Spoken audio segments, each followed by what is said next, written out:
As I mentioned last year, for those of you who were here, we were given a very generous gift to establish this forum. We decided we'd use our money for this purpose rather than buying an instrument for our laboratory, because we feel it has much more far-reaching benefits to more people. So last year we invited 2 paper makers, as you may recall, Timothy Barrett, who is a MacArthur Award winner for paper making and also teaches at the University of Iowa, and Donald Farnsworth, who's a very inventive and creative printer and paper maker. This year, we feel we've really managed to exceed that. We've invited 2 colormen, people who make and supply colors. And in this day and age, this is definitely a dwindling breed. There are very few people who make colors on an artisanal level, who deal with rare colors. And it is a pleasure to have the principals of the Maison du Pastel in Paris, the Roche Pastel company, and Dr. Georg Kremer of Kremer Pigments. Dr. Kremer's business is located in Bavaria, as well as he has branches in Munich and in New York. And they're both going to speak to us about the work that they do and the various challenges that they are confronted with. We were talking at lunch about some of these problems, the issues with toxic pigments, with CITES, not using animal substances. One thing we didn't discuss is how do you manage to get these pigments from countries that don't want to have any trade with various other countries. A number of issues that come into the challenge of making pigments today. It's a fascinating field. It's something that all art historians and conservators and artists are very, very interested in, and particularly when the matter is one of rare pigments. So I also should note that we in this department are dedicated patrons of both Dr. Kremer and Isabelle and Margaret Zayer. And along the wall, we have samples of some of the materials that we've purchased from them. That incredibly beautiful box of pastels, which actually was a gift to the department a number of years ago, and it's like a box of gems. And Isabelle and Margaret are continuing to add to that collection. So please take a look at it. And to the left are a sampling of things that are made by Kremer Pigments, and they're absolutely magnificent also. It's just amazing to see colors of this intensity, and they are so beautiful. So with that, I'm going to ask Dr. Kremer, and I thank both of you, the 3 of you, so much for accepting our invitation and disrupting your life in other ways. But I'm going to ask Dr. Kremer to start. He's going to tell us about himself and some of the issues that he confronts as a color maker. But we're also, in his case, going to open up the floor for questions. We have a number of questions that we in our department have come up with, but it's a rare moment to meet a color maker, and I'm sure many of you have a lot of ideas and thoughts and questions that you would like to pose to him. So I should mention that Dr. Kremer did not start out as a colorman. He started out as a chemist, and it was only when he was asked to locate or find some cobalt blue that he became interested in pigments and pigment history. And it was at that point in 1977 that he set up his own business. So he's a man of our own heart. He was led to this field just because of the intrigue, the fascination with colors and their history. So Dr. Kremer, if you'd like to take the podium.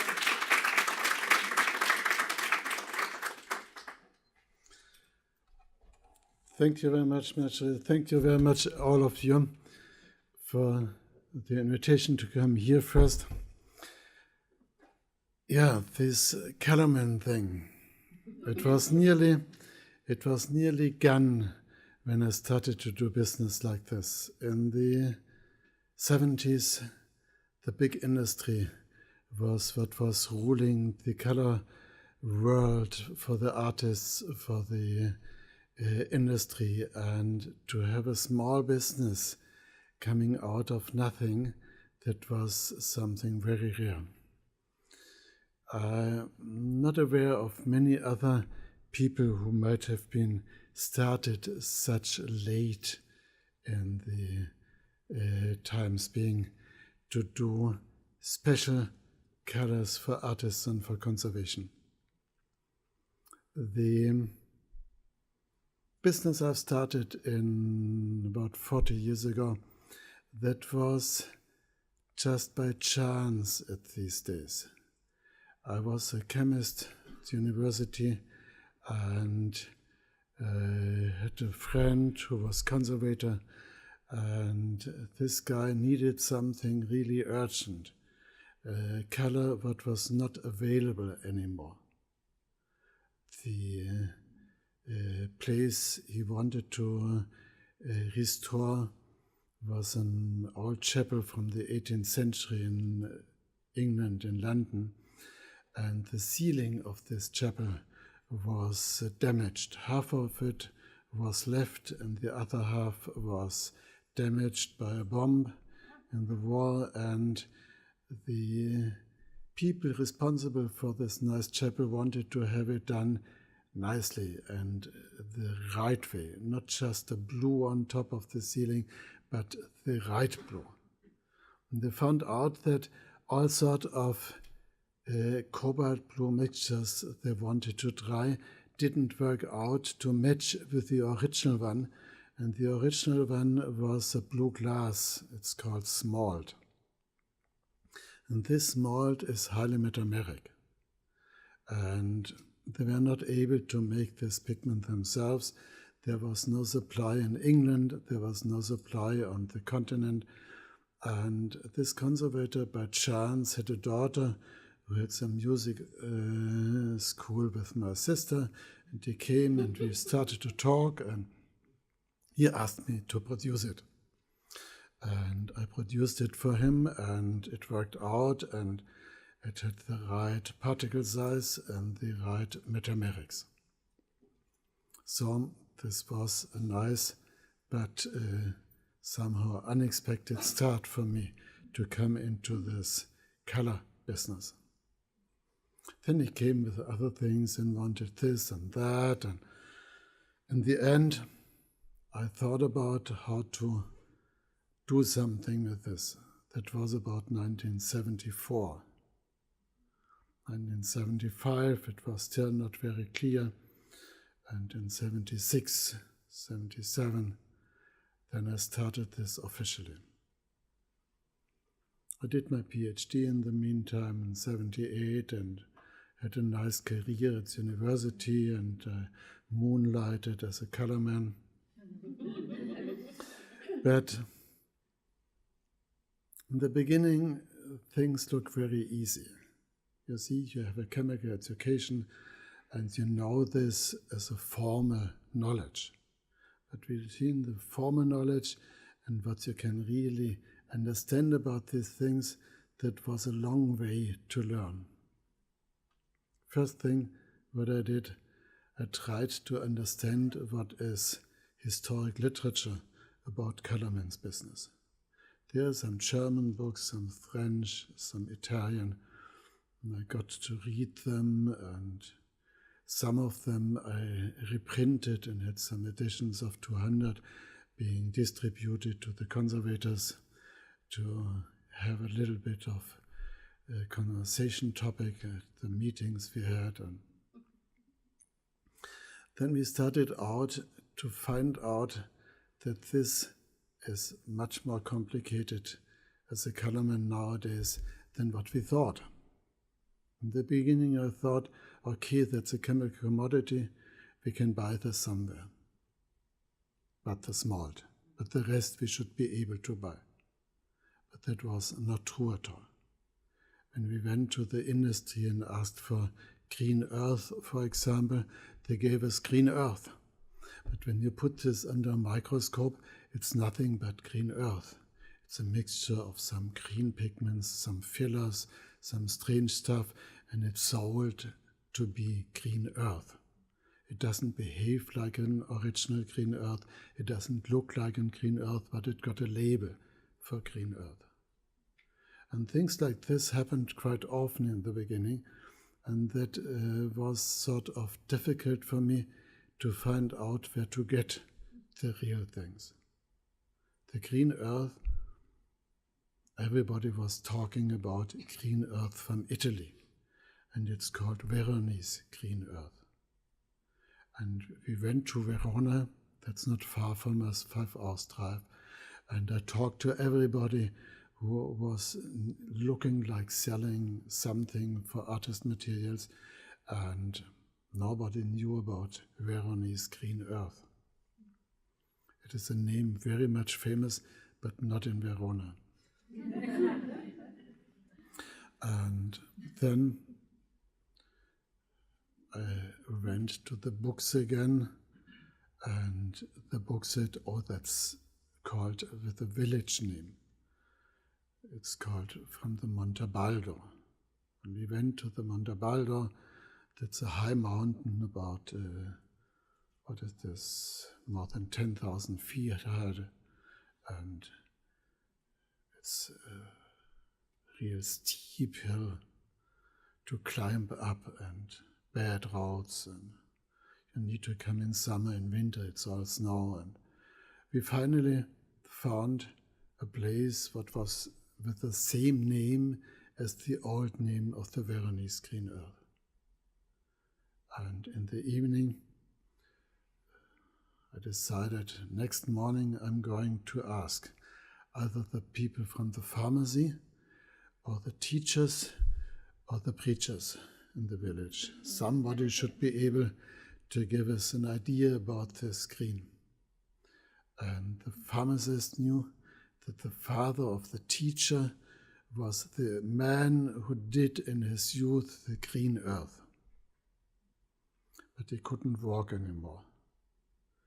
And to explain where this is was too complicated. He asked his son, the teacher.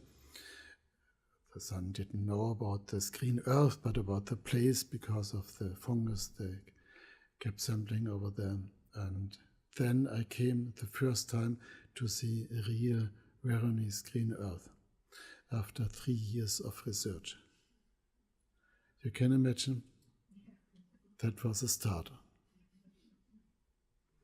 And with this start, it became sort of a company in the meantime. I was able to get the standard modern stuff together, more or less available in the industry in the late 70s. And then I got quite a lot of traditional natural materials.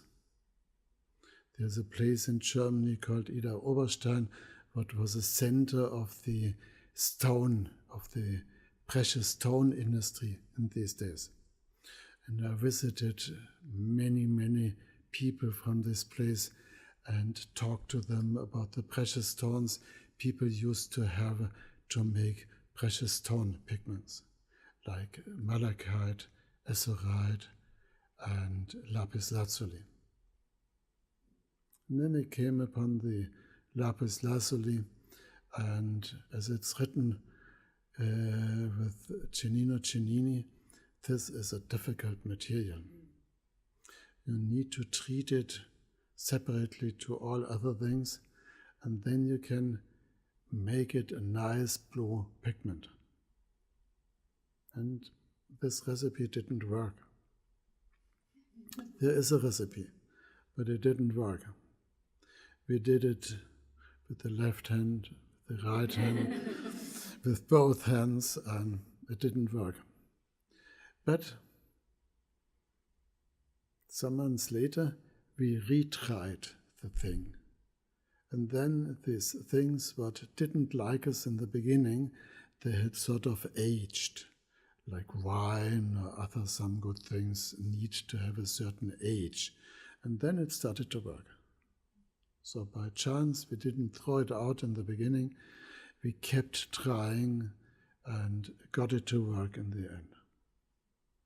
That is how these things started. And then I started to think about, why am I alone in this business? There were these other companies like Lefroy and Bourgeois, like Schminke like Windsor and the Italians, and they all had pigments in the assortment as a supply for the artists, but that was not the pigments my customers asked me to supply. These pigments my customers asked were more like the original pigments. And these original pigments turned out to be a little bit more complicated than just taking pigments out of the industry. But we started out to have some yellow ochres, some red ochres, and then people asked about specific yellow ochres, specific red ochres. And we needed to go and travel to the places where there might be a chance to find the historic pit where these things had come out of. And some of this we found, some at the Montamiata in Italy, where the best Italian yellow Terra di Siena came off. That was just housing development on top of that. And there was nothing left. And sometimes it was a landfill, and in some rare places we were able to get the original stuff out of it. But we were able usually to find something similar, a smaller place, what was not fully emptied out in the 19th century. And that started to be a real demanding experience every spring, every summer, every fall, to do some expeditions, to do some research in Europe, in France, in Spain, in Belgium, in Germany. And this turned out to be a full-time job. You can imagine? You have this research going on, and then you find this out, and then you have more customers, and then it turns out that the starting thing, you have these little machines, are not good enough anymore. You need to invest, and in 1984 we moved from Tübingen, the university town, we started to a place in the countryside. An old mill sitting in the meadows with a little river running through to give us the energy out of the power plant. And this was a place we were able to have our children grow up, have the business grow, and have more and more workers coming to our place to work with us and produce pigments. The times going by and the people becoming aware of the ability of Kremer pigments to supply these real things. And that got us into a broader community of people to use our material. We had more and more artists to come to our place to investigate about the different possibilities of these colors. In the very beginning, when I had started out this business in the mid-70s, I had thought that there is a simple color theory. You just have to take some yellow and some blue and some red and mix this, and you end up with everything you need. That was what I had learned in school. But by chance, this didn't prove to be true. And because these artists had very specific wants to succeed with, these artists sometimes go to a museum and look at something historic, and they see they cannot achieve this specific hue with what they can buy with the standard things, and then they come to my place and ask me to supply this specific hue. You can imagine? They tell me it is this painting of this painter and it hangs in this museum and I want to really get this color. And then you need to go to this town, to this museum, and look at the thing and have your thoughts about how to achieve this specific color. And that is usually not written about what color it is. You need to look at this, and then you see it, and that's it.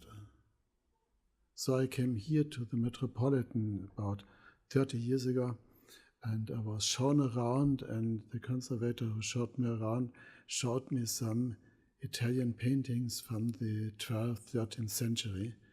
And she asked me, you see, Georg, this is the same green in this painting from this town, and in this painting, it's the same green in the other painting. In these 200 years, they always have this pale yellow-green for the meadows in the winter of these paintings. And none of my green earth, what I've ever seen, would have been an equivalent to this. And it took me quite some years to find out about. They were not able to tell me the name of the mineral for this. Perhaps today it would be possible to do this, but in these days there was just, it is a green something. And it looks like they had a commodity because over 200 years you have the same color without variations. It looks like it is something initial, not a mixed green. And it's light fast. And things like this happened again and again, and that kept me working. And finally, in about 1996, 4 years later, I found a stone what looked a little bit like my memory of these paintings from the Italy, from the Roman paintings. And then I made it into powder, and I sent it over here, and it was the right color. So it started to be something real. And we went on with these things.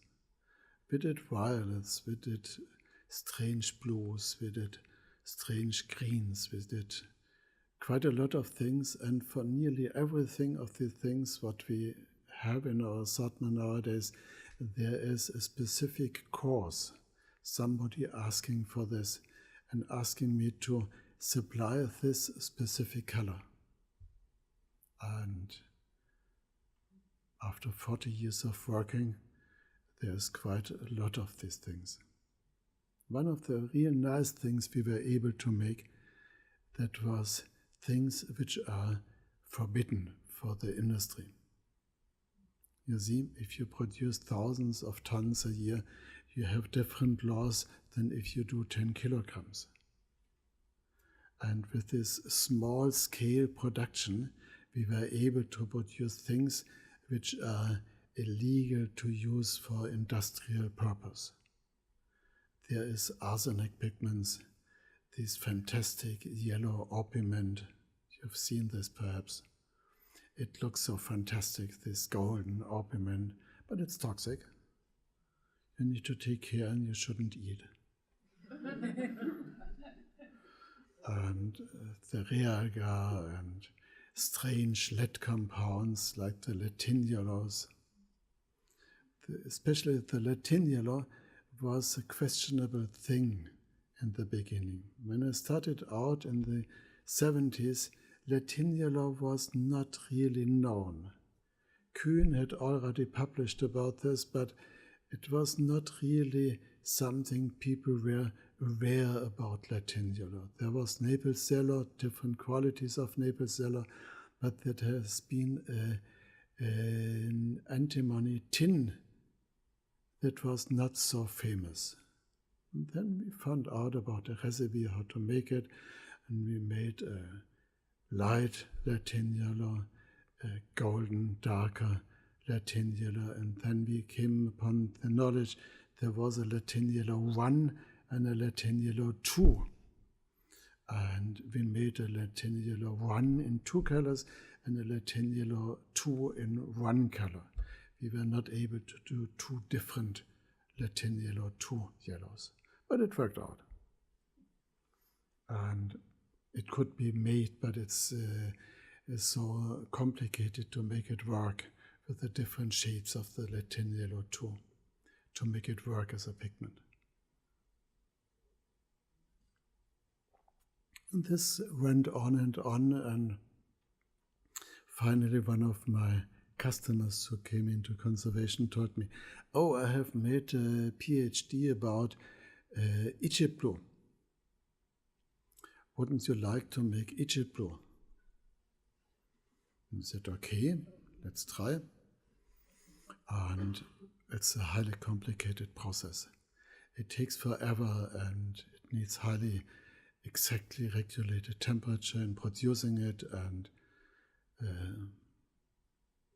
finally it worked out. Now we can do Egypt blue. And after this we came into other things like this, like the Hahn blue. You've ever heard about Hahn blue? That is something what is really a strange chemical. It is a blue pigment what doesn't contain cobalt. It's really something rare. No copper, no cobalt, but blue. It's really strange. But it works. The Chinese made it work about 200, 300 before, and they did a lot of ceramics with it, and they used it for painting purpose, and so why not?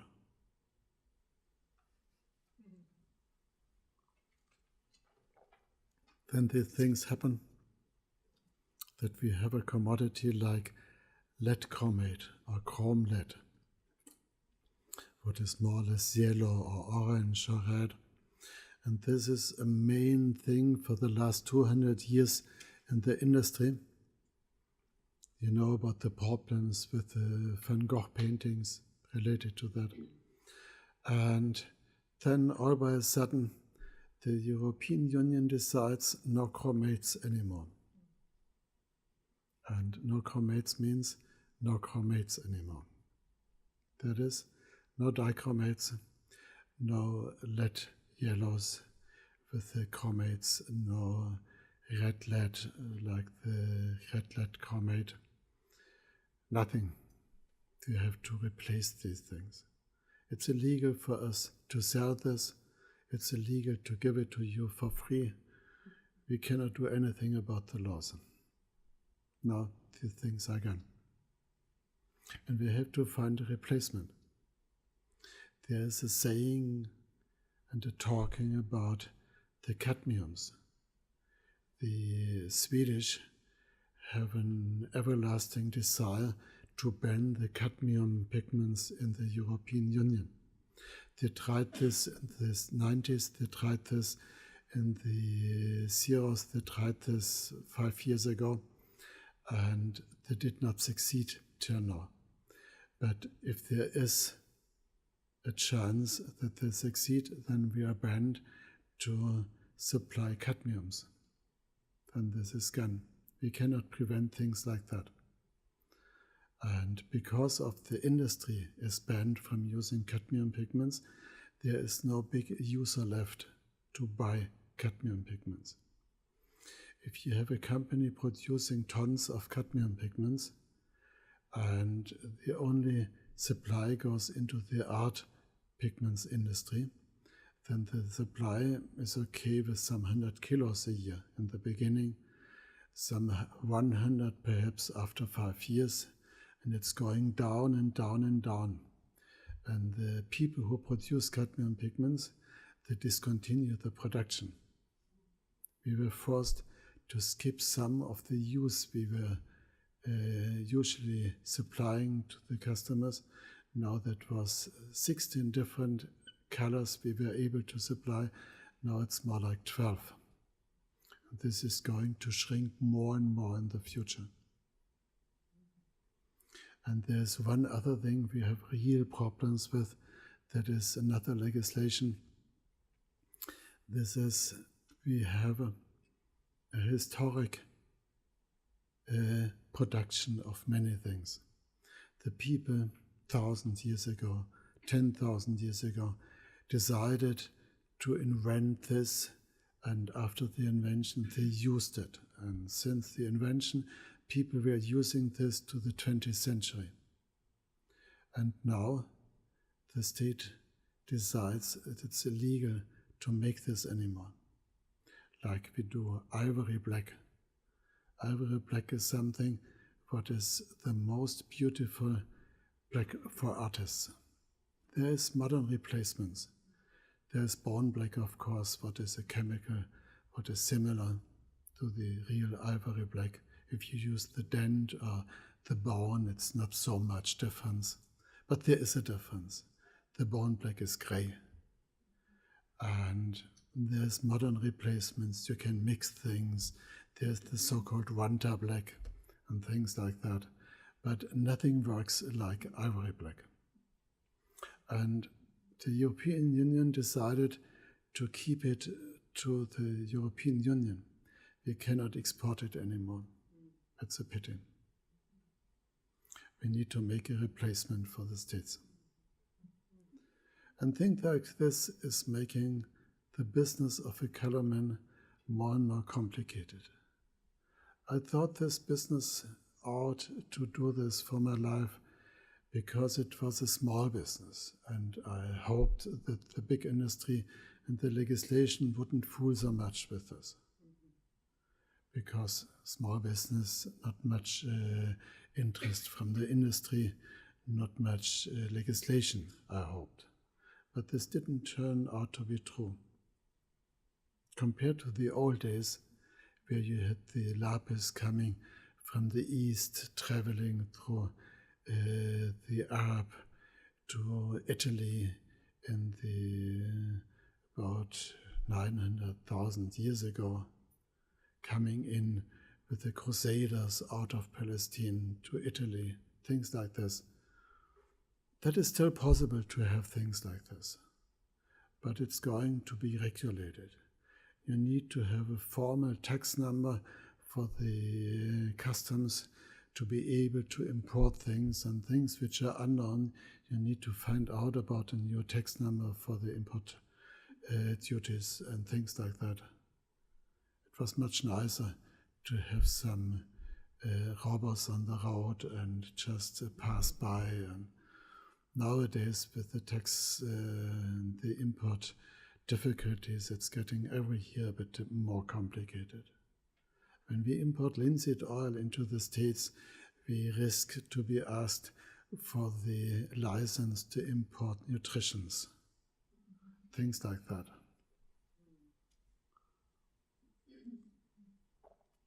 This trade, on the other hand, is a lot of fun, because as we are more or less the only one in the Western world who produce this old-fashioned stuff, we have customers all over the world. To the States, since 1990 we have a store in New York City, but to many other places, to Mexico, to the South Americas, to Australia, to Asia, everybody where you have artists working and who want to have something special, people come and ask for these very special materials. And we love to have contact with all these different people who have different ideas about what they need, and we try to learn out of the needs of these people. And yeah, this is an ongoing thing. I'm 70 now and I'm retired, but my son came to work with me in my business 10 years ago, 11 years ago, and he's the manager now, and he's going to keep this going on. Thank you.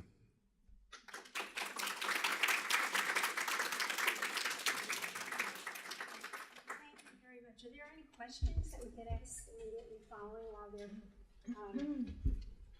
just now? We could have questions afterward, but it's just, yeah, it's very good to hear that your son has taken over the business, because it sounds like with all these restrictions, it's becoming a very difficult business. I thought the issue that synthetics were, becoming more and more prominent because they're always reliable and so forth was the big issue, but obviously it's it must be quite a headache to have to deal with it. Complicated. Yeah. I just a question. Do people still go out? You mentioned that you found some stone and you matched it with a pigment that you saw in a picture here. Are you or your son or other people still going out on these expeditions to look for particular pigments or finding materials that then you know turn into a stone? Yes. Yes, we do. And the places all around our home, let me say 500 or 1,000 miles around our home, we have covered nearly. There's not much to expect that is going to be new. But going places like Utah in the States, what is a lot of free earth, what you can look at, that made 2 new pigments coming into our assortment. There is, it is not just an earth, it is like intermediate between an earth and an opal, a precious stone. It is not yet an opal. It might take another 20 million years to become an opal. And there is very nice celadonite, green earth, crystallized, and very nice hematite. And these two things, the red and the green, are very much different to what you are used to look at, because it's going to be opal in some million years. And this makes it like a translucent, brilliant green and red. We found out about these 2 new things last year, and we have already the red into the assortment. The green is going to come anytime soon. That is something, 2 new things. But that was not because I was traveling Utah, but that was because a guy I know living in that area, who knows that I'm interested into this since more than 25 years. I'm working with this mineralogist on earth minerals, and he knew, and he immediately had the idea when he saw this little stone that this should be a chance for Georg to have a new color. And this happens more and more often, as we are limited with our abilities to really find new things. You need to have literature on this before you start to go. If you just go, that doesn't make sense. And the literature is limited more or less to the center of Europe. You don't have much literature on the eastern part of Europe going into Ukraine or into Russia. There's not much literature on the States on things like this, because that is very new. And to make pigment out of stones never became a big business over here. And there's no tradition. The Indians did in the southwest, of course. You have the different stones they used. But that is not much literature about the places they found. The Zuni, the Navajos, they did use stones like this. But about the green and the blue they used, the blue definitely is azurite, but the green, there's not much information. And therefore, we need people from the local areas who know more than us, who help us on finding these things. But we very much would love to have South American sources. There must be an incredibly amount of perfect greens and yellows and reds, but we, till today, don't have really access to South America. We have Australian, we have Japanese, we have Chinese things, but or Persian from Iran, what is a very traditional thing, the Indian red from Iran. But this is limited to this, what we call the written history. And if there is no written, printed, whatever history, we have difficulties on finding out. We need to find people who help us. If you ever know about something very special with a very nice color, you're always welcome to talk to us. It's very good to know. I have a question. I know you were talking at lunch about your extensive library. Yes. Over 4,000 volumes. Is there one standout seminal piece of literature that you could just not imagine living without? That is yeah, there's a book, it was written in 1960 or 61. It is called Hans Kittel. The name is Kittel, Kittel. And the title of the book is Pigments. When I decided to become a colorman, then in the mid of the 1970s, I took this book out of the library of my institute at university, and it became my Bible. This is the most comprehensive book on pigments what you can have so far. There's a second one, what is the color index.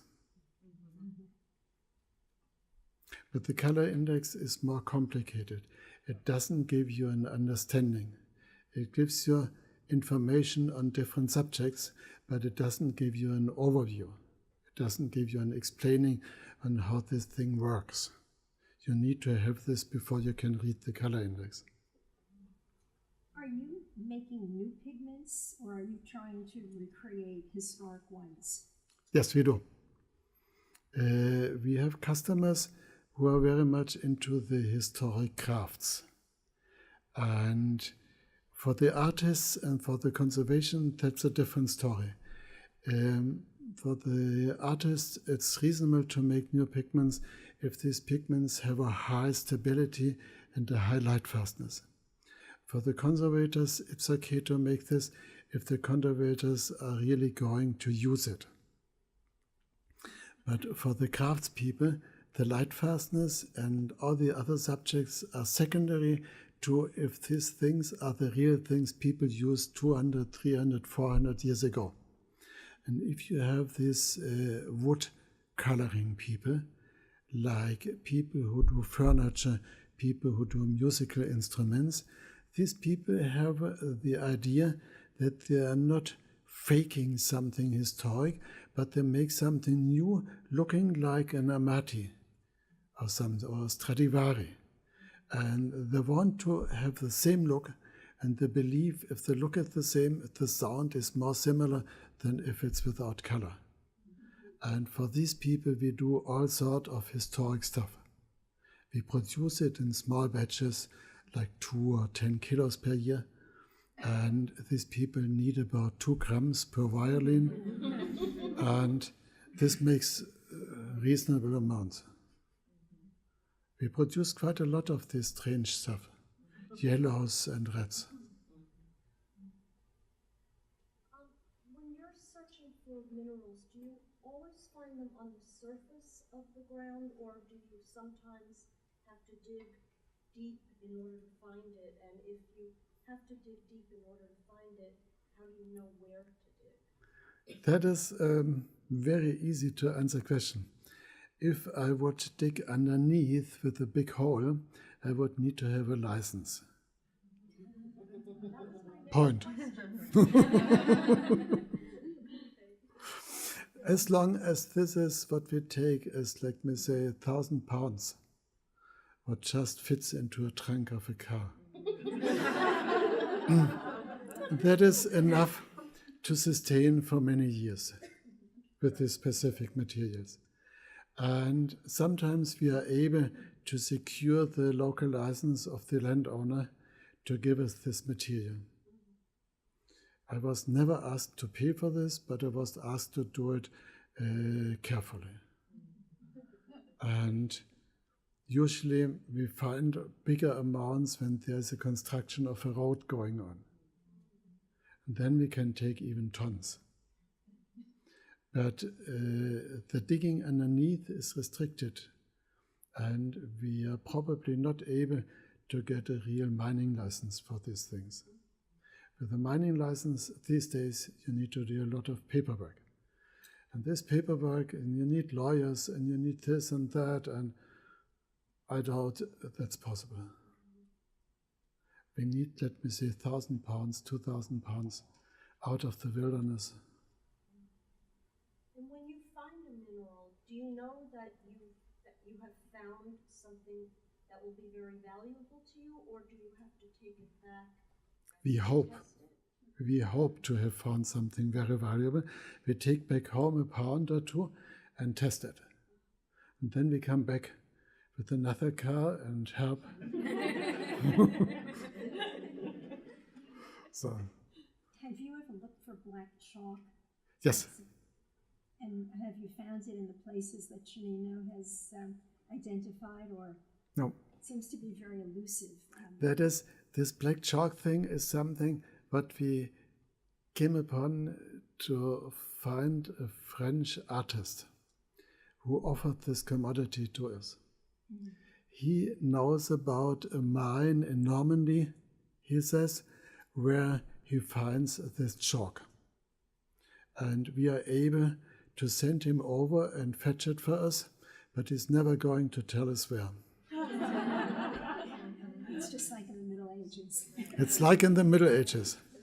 We found quite a lot of different chalks. We found red chalk, like this wonderful hematite-containing clay, what can be used. We found white chalk, what works perfectly like written in the old books from the old place, the white chalk. It's a place of a big company, but I could convince a manager to give it to me. They sent me one of these big boxes with stones of that. It was free. They have nothing in their SAP system to make an invoice out of that. And things like this happen. But the black one is just, we have this in kilos and it's expensive and we don't know exactly where it comes from. Do you have black chalk from other sources? I have tried to find out more sources. I've tried one at the Italian-French border. On the French side, that was a coal area. There was a nice coaly like black chalk, but this Normandy thing is better. I've seen it. Samples of it around, but we're always interested in these things, of course, because we're comparing them to what we find in works You can of art. draw with these things, with the red, with the white, and with the black. You can draw, and to make this, actually, the black is the worst. The best is the red. The white is okay, and the black is not as good as it might have been in the times of Giannino Giannini. But at least it works. Yes, it does work. But we are limited. We have the address and the phone number of this gentleman. He's keeping the supply to himself. Yeah, he was interested in this because of his work. And by chance, he got somebody who told him that it is coming from there. But as I don't know where it's really coming from. Do you want us to tell him? Because I doubt he's going to tell it to you. We'll follow him. I think he's got a car. Are there any other questions now? We can have more questions afterward. Okay, so let me just introduce Isabelle Roche and Margaret Zayer, who are both of the principals of the Maison du Pastel in Paris. And that's a very long-standing business. I think it's one of the oldest colormen in a continuous family line. From what you've told me in the past, it began in the early 18th century, but another company called Mackel was their predecessor. I had visited their shop in Paris, which is if you're going into the early days of the 19th century. Their method is based on artisanal methods that were used 100 years ago at least, and it's an absolutely fascinating experience, and most of all their pastels are superb. They have wonderful texture, and you can see the range of colors. We have, Margaret told us, I think 567 pastels in our collection. And then a few. And then a few more. So they're doing some very unusual things, making pastels that have iridescent qualities to them and so forth, and they can tell you more about it. But we're delighted you're both here, and we get to hear what you have to say.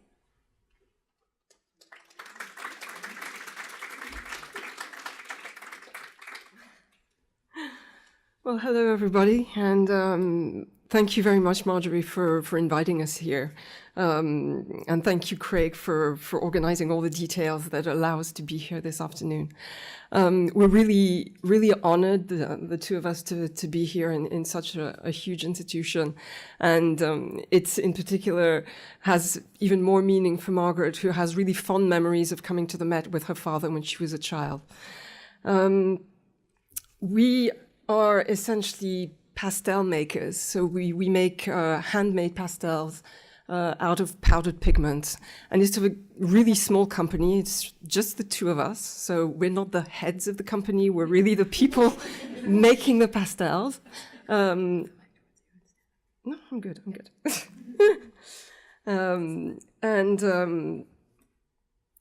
What was I going to say? Yes. So we produce these pastels, and it's really the two of us making them, hand rolling each stick individually. And we're essentially known for the intensity of the colors because of the specific recipes that we use and the fact that we hand roll the sticks. And we have the largest range that's available today with over 1,200 colors. For those of you who are not entirely familiar with what a pastel is, it's essentially powdered pigments to which we add a binder for it to hold together as a stick. And the artist will then use those sticks directly on paper or on come to me. Or any surface. Any type of surface to produce works of art. I personally dived into the world of pastel 18 years ago. At the time, I had 3 of my great cousins that were in their 80s and who had inherited the business from their grandfather, who was called Henri Roche, and gave his name to the pastels. And it was the oldest pastel manufacturer in the world. It originated in the early 18th century. And essentially, those 3 old ladies were hoping to find somebody to take over, and they were hoping that they would find somebody within the family. And when I discovered the Maison, I was completely fascinated by the history, by its connection with all the great artists that had used them in the past. And I was also fascinated by the fact that they were handmade. I have an engineering background. I'd worked for the oil industry before that. And to me, the idea of making something with my hands was just huge. So the Maison, if I go back a bit in history, the Maison was taken over, so it was born in the beginning of the 18th century, and was taken over in 1878 by a pharmacist and chemist called Henri Roche, who was actually a student of Louis Pasteur, who was an amateur pastelist. And Louis Pasteur essentially introduced Henri Roche to his supplier of art materials. And it was an old shop called the Maison Macle that were not only making pastels at the time, but all types of art material, such as watercolors, charcoals, Chinese ink sticks, all of which we still have in our archives. But Henri Roche was really fascinated by the pastel medium and the purity that you get from pastel. If you compare pastel to oil or watercolor, in the case of pastel, 85 to 90% of the stick is pigment. When you take oil, the majority of the color is actually the binder. So with pastel, you really have this sort of purity and intensity of color that is really unique to it. And so Henri Roche was hoping to make it the preferred technique for artists of his time. So the artists of his time were people like Degas, Whistler, Sisley, Cheret, and he was essentially discussing with all of these artists and realizing that they were having issues with the pastels they were using. A lot of them were complaining that it wasn't adhering well enough to the support. Some were having mold issues on their paintings. Some others were fading with time. So Henri Roche tried to use all of his chemical and scientific skills to improve the quality of the pastels and to try and produce the colors that they were hoping for. And he took advantage of the fact that it was the end of the 19th century and that you had more and more pigments coming onto the market, coming from the industry. On the contrary, in contrast with Dr. Kremer, who's really into the original and natural pigments, we essentially use all types of pigments as long as we can roll them into sticks and make a material that's easy to draw with and that will last in time. So Henri Roche really took advantage of all these new pigments that were coming onto the market in the late 19th century and starting building his range. And one of the reasons why he developed that range is that unlike oil or watercolor or gouache, you can't really mix pastel on a palette. You can mix the colors on the paper by smudging them, but then you lose the powdery aspect of them. And if ever an artist wants to draw a line of a given color, they need to have that color available as a stick. So it really pushed Henri Roche to develop his range. And by the end of the 19th century, he was proposing to artists a range of 1,000 colors. So from 1906, he actually started working with his son, who's pictured here with his wife and 3 daughters, at the atelier where we still make the pastels today.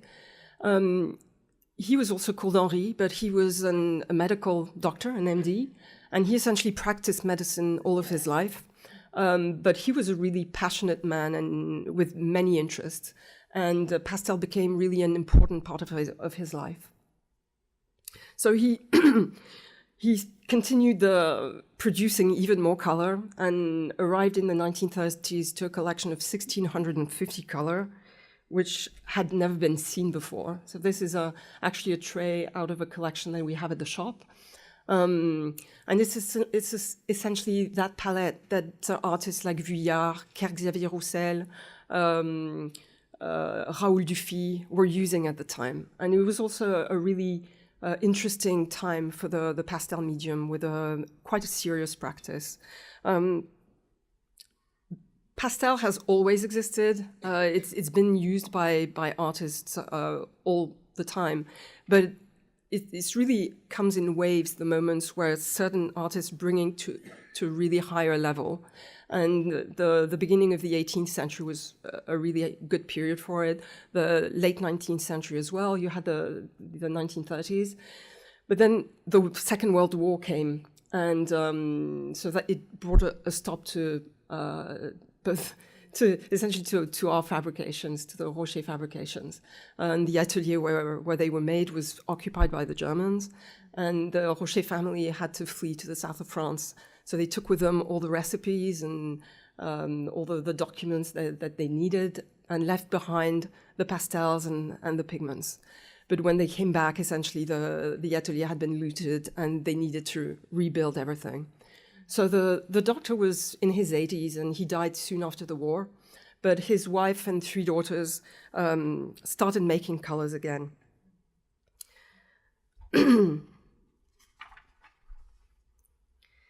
And they reached, in the 1960s, they managed to bring back that collection of 1,650 color.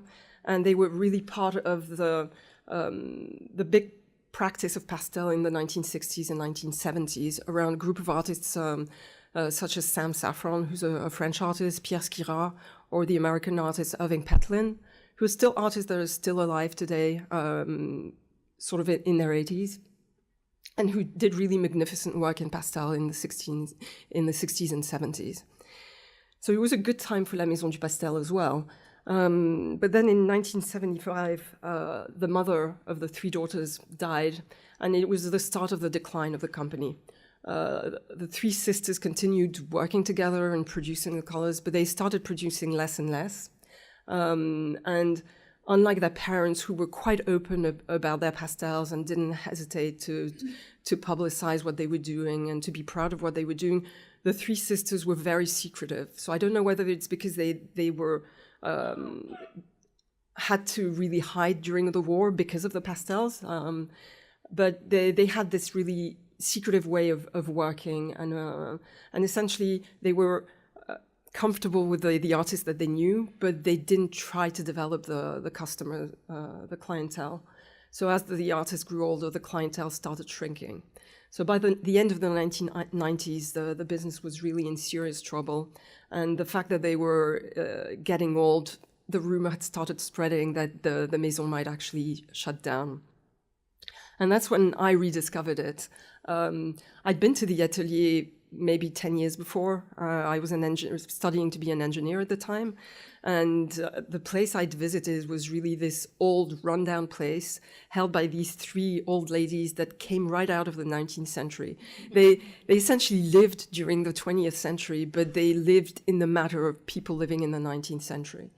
And it really hadn't appealed to me at the time. But then when I rediscovered it in the late 1990s, I'd been working for 5 years in the oil industry and was going through this really strong questioning of what am I doing with my life, and this has no purpose. And I rediscovered this Maison and was completely fascinated by the history of it and the fact that they were entirely handmade. And it just became an evidence that this was what I was supposed to do. Now, to give you a bit of background, I have absolutely no background in art history. I have no art practice. I didn't know anything about pigment, anything about color. I was just fascinated by the history of the Maison and didn't want it to die. So I sort of dived in there and discovered the place that would become my atelier for the next 18 years, which essentially still looks like that. Nothing has changed. We are still in the same place today. The difference was that at the time there were a lot of broken windows. So now it's at least the windows are shut. And the first thing I did to get familiar with it was essentially make an inventory of both the pastels and the pigments. And I started preparing a couple of sets for an artist who was from New York and who'd ordered 2 sets from one of our vendors. And while I was preparing the set, I was rummaging through all the drawers and realizing how empty they were. I knew the business was in trouble, but it's only when I started opening all the drawers that I realized how empty everything was. So it was a really great introduction to start that way. But then quickly I really realized I needed to make the colors. And that's when I started realizing that I'd been given all of the recipes. I essentially had little cards for every fabrication that had been done in the past. So I had cards that dated back to the 1920s. I had others from the 1950s. The latest ones were from the 1980s and 1990s. But as I looked at the recipes, I often realized that I didn't have all of the pigments required to make them. And when I started calling the suppliers, most of the time I was calling businesses that had shut down 15 to 20 years before. So I essentially started to make the colors with whatever material I had. So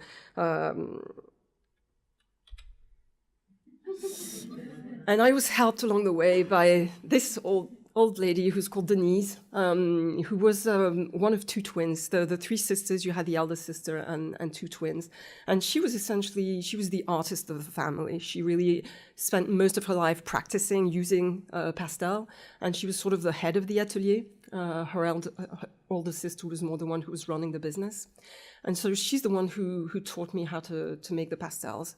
And unlike her grandfather, who had really used his scientific and chemical skills to formulate the colors as he had done, what she handed on to me was much more of a hands-on approach, more like you would approach cooking, which is I'll put a bit of this and a bit of that.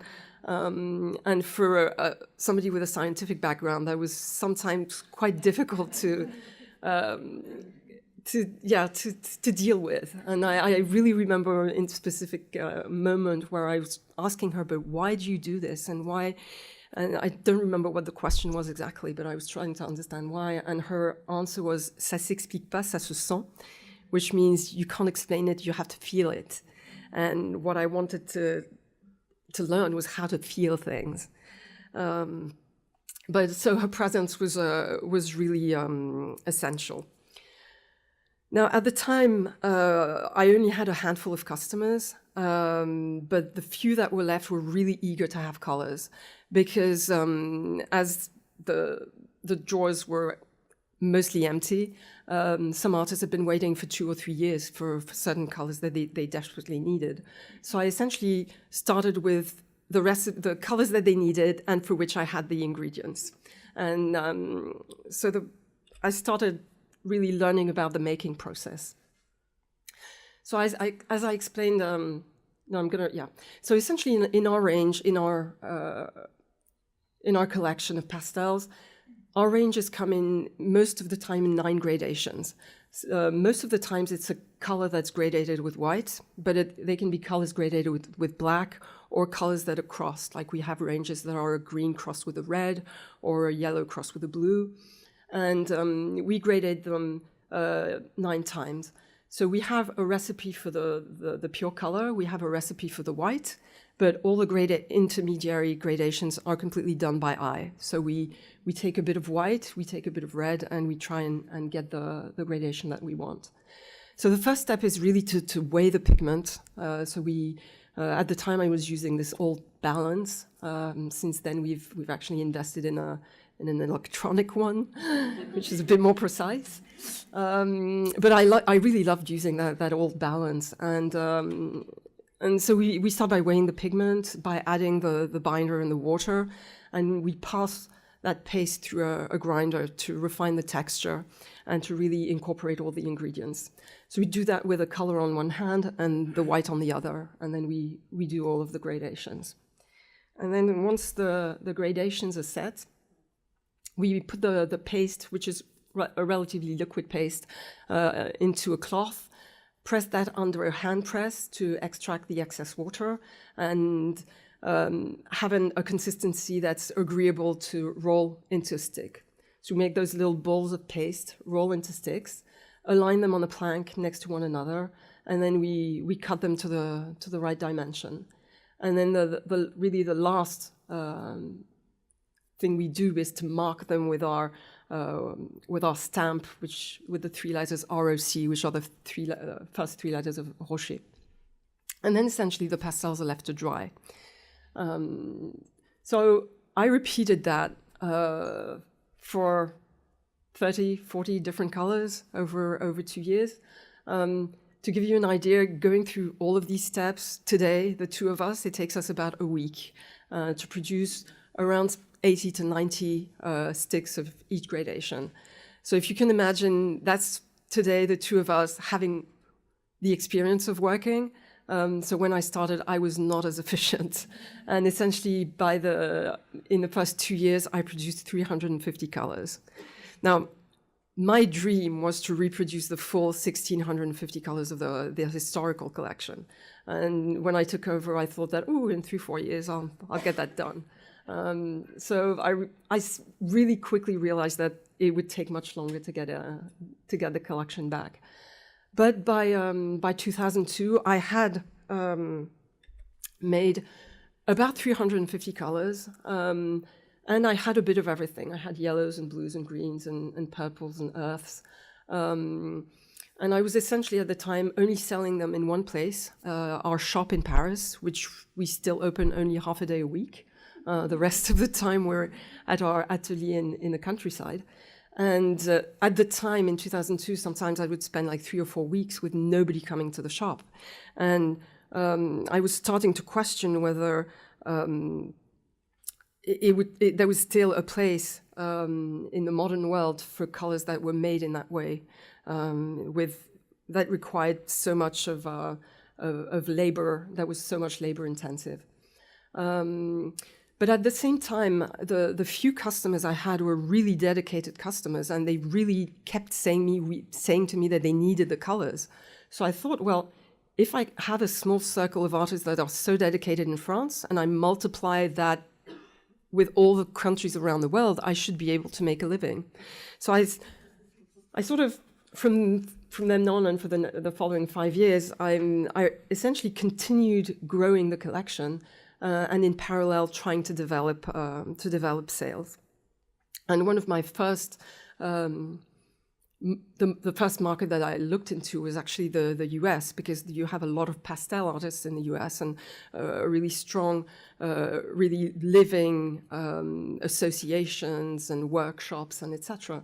And I had an art material store in Rochester, New York called Rochester Art Supply, who'd contacted me just after I'd started, because he had known about them through a Canadian artist who was interested in buying them.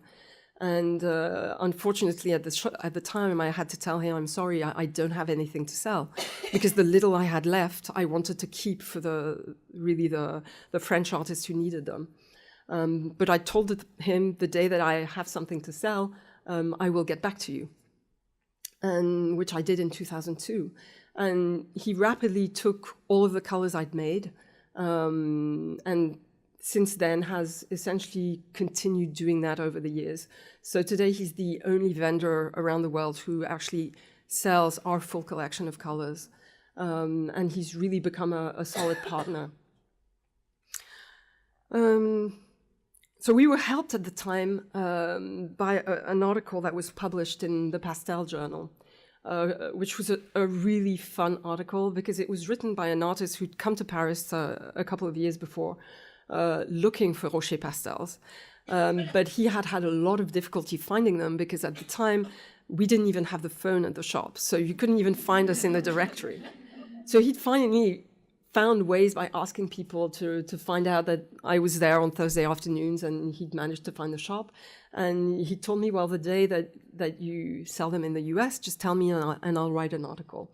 And which he did, and that really generated a lot of interest from American artists and really helped develop the notoriety.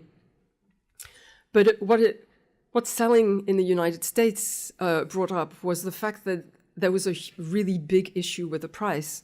With the time that it takes to make the pastels, they're very expensive. They're typically 3 to 4 times more expensive than other good brands of pastels. So you really need to understand why I felt that it was really important to tell people why it's so important to, why they're so expensive. So the only way I could find was to actually show people how I was making them. The only thing is, what I'd been taught was this huge secrecy around the making and secrecy about the atelier. The first time that I brought friends into the atelier, I had the impression I was committing a sacrilege. So imagine what it was when I first accepted to have a photographer friend, and then a journalist, and then a TV crew. Every step of the way was really almost committing a sacrilege. But at the same time, if I didn't do that, I knew that I would have to close down. So it was essentially, I needed to be doing that. And indeed, we started getting quite a bit of press, and often really nicely photographed articles, because the atelier, the shop, the colors, all of that is really photogenic. So it tended to make really beautiful photos, and the history of the Maison was fascinating to people as well. So it did attract quite a bit of press. So by 2009, I was actually starting to make it financially, which was quite a long time of having to pay myself to keep the business running. But by then I had reproduced 567 colors, which is indeed the collection that Marjorie mentioned earlier. And at the time, it was, again, the largest range available in the world, which also helped talk about us as well. So that was one successful thing and a very satisfying thing. But the problem was that I was exhausted. I just spent essentially 9 years of my life just getting to that place, and I felt I'd given everything. And I was tired. I was tired, and I just barely could pay myself, so I couldn't imagine paying somebody else. So I was really wondering how I could continue. And it happened to be that year that I was invited to give a talk at the IAPS convention in Albuquerque. IAPS is the International Association of Pastel Societies, and they essentially have a convention every 2 years where they organize, you have a whole week of workshops, and in parallel you have a trade show where pastel makers can come and sell their products. And I'd been to that trade show in 2007 for the first time, and it had actually been quite a shock for me because everybody there was asking me, "Are you a new pastel maker?" And I was going, and what I was used to was walking into galleries or museums and having people, when they heard my name, going, "Ooh, Roche pastels," which made me feel really small because I felt that I wasn't up to the place where people were putting it. And so in 2007, it was quite a humble experience having to present these pastels to artists.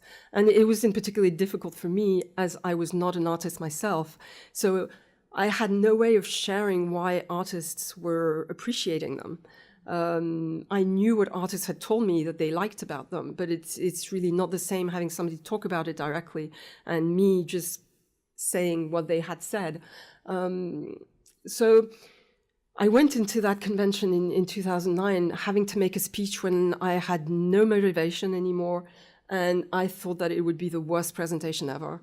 But it turned actually out to be a real success, essentially because all the people in the crowd were really fascinated by the history, and most of my talk was about the history of the Maison, and I showed them a video of how we were making the pastels, and as I was talking, I was feeling all this enthusiasm from the crowd, and it was just feeding me energy. And it's as if everything that I'd given for 9 years was slowly coming back to me. And I ended that talk being on a really huge high, and I came back to France remotivated again, which was a great thing, except that I was still on my own and still wondering, how can I continue this?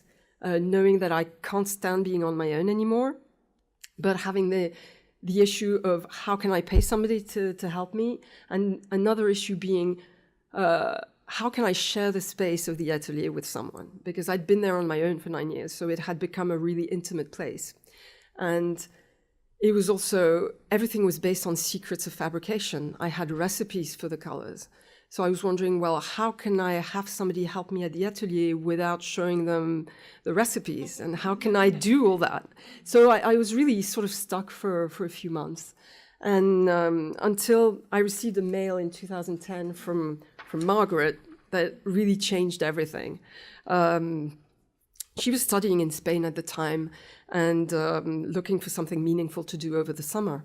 And she wrote to me just offering her help. And I had a lot of people just loving what I was doing and wanting to come and make pastels with me, but they always needed to be paid. And this was the first time that somebody was actually just wanting to help me. And as I was in that position of really feeling I wanted to share it with someone, that I invited her first to the shop and then to the atelier. And she ended up spending 6 weeks with me over the summer of 2010. And we had a really great summer, a really enjoyable summer, a really hardworking summer as well. Thank you. And it was, yes, we realized that we were really complementary.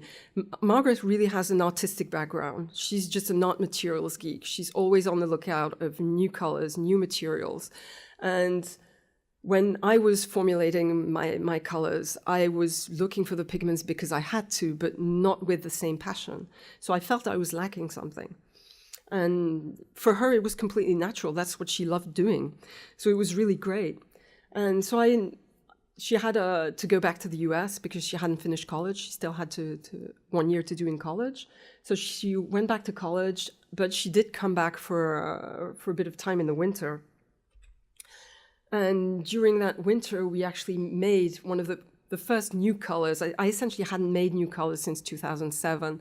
From then on, I was just living on this collection of 567 colors. And I didn't have time anymore for new colors. I was spending all my time either trying to develop the business or remaking the colors that I had made before and emptied, that the stock had been emptied. So we did a new color for the first time that winter, and we chose to do the peacock green. I did it because I love the name of the color. Margaret actually loved one specific green of the range that she'd actually used while she was using Pastel in the summer, and so we made that range of color. And by the end of her stay, it was clear to me that I didn't want to continue without her. So I let her. Sorry. I mean, so you could only imagine how I felt. You know, the year before, I was just a student trying to figure out what the hell I was doing with my life. Maybe about to settle in a career in printmaking or lithography. But then I had this incredible opportunity open up, and, you know, it just had this path, you know, reveal itself to me. And I was just so much wanted to go down at full speed. But yeah, I had to graduate from college first. And I did. I did go back to the States rather reluctantly, but I tried to hold on to the experience as best as I could. So be it by printing photos I had taken, such as this one, or eventually even playing with pigments. This is actually a photo of my college dorm room. I think I was inspired by our experience with the peacock green to try my hand at formulating colors on my own. I started by buying samples by the dozen at Kremer down in New York, and just tried to blend them and recreate colors from the historic range. Isabelle had lent me a color chart of the 1650, or even just experiment with new things. And during this whole time, I sort of got a crash course in understanding how pigments could work together. And there isn't really a manual to this. Each artist, each pastel manufacturer will work with different materials, different binders, or just have a different sensibility. So I was just trying to understand what worked for me and what worked for our pastels, because we try to put as little binder as possible into the pure colors. It makes us rely that much more heavily on the characteristics of the pigments, not just to make the color or the feel of color or the gradation, because you can make the same mass tone 20 different ways and have a different gradation, but also texture, which becomes a really important factor in using pastel. There are a lot of pigments that, you know, we can't use, or as beautiful as they are, they might be tricky to use in pastel because they don't draw well in the end. So we have a tendency to blend a lot of pigments together to achieve the different range. So, you know, this experience became quite important as I would take on this role officially back in France later on. But, you know, for the moment, it was indeed like learning how to cook. You know, and by the time I did graduate, I had all of these pigments to give me an idea of what was out there. And I, you know, had several dozen tests, you know, and some of which we actually would make and introduce into the official range. But when I finally got back to France, the priority was clear. We needed to make it as a company of two, which was quite daunting given that Isabelle had just scraped by on her own after 9 years. So that translated to getting the pastels into the hands of more artists. So I started looking online for artists who I felt were doing really different or technically accomplished work, ideally both, and sending them samples. But in parallel, we launched a range of half-stick sets, which really addressed, you know, our main difficulty, which is the price issue. So it made the pastels more accessible that way, and even the format itself has shown itself to be more accessible too. You know, there are artists who come to our shop and buy the long sticks, and which are beautiful with the labels, but they never use them. They're too intimidated, and they consider them too precious. So for whatever reason, yeah, these small sticks, no label, nothing, are just easier for artists to kind of dive into. And it's really remained an important line of products for us, both as a gateway to artists trying them, but also as a gift item, because we have more and more people coming to the shop looking for gifts for friends and loved ones in the arts. And it's also been something that's expanded over time to better reflect our offerings in the long sticks. Because during this time, of course, we were still building up the range. Here you have a number of samples in different states. In the center, it's more of my sort of trials, which are really small-scale tests. On the perimeter, those are actually sticks from the moment at which we make the full range the first time, when we designate the 9 gradations. So I've actually tended to keep those as a little as a little souvenir. And over time, I became more experienced and just better at formulating, and we became more efficient at making the pastels too. We started handling larger quantities. Just every step of the way, we worked more quickly, more efficiently, so that by 2017, we had essentially doubled the range that Isabelle had made on her own. And this is actually a piece that opens up like a triptych. It was commissioned by a collector in Paris, and it was designed to house actually 1,200 colors. To be honest, he's not very happy that we've continued to make colors since. But it's still a work of art in its own right. So to give you an idea of what 1,200 hand-rolled sticks looks like. Now, some of these colors were reproductions of colors from the historic range, maybe reformulated, but looked pretty close to the colors of the era. Some of them were additions meant to sort of fill holes that we might have perceived. If you have a sort of red ochre and a yellow ochre and you're missing certain orange ochre in between, we'll make that for the transitions. Well, for the artists and also for our pleasure, just to see them beautifully lined up.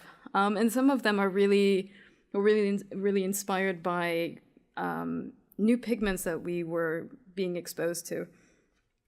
Because by this time, it became clear that we needed to start investing in larger quantities of pigment.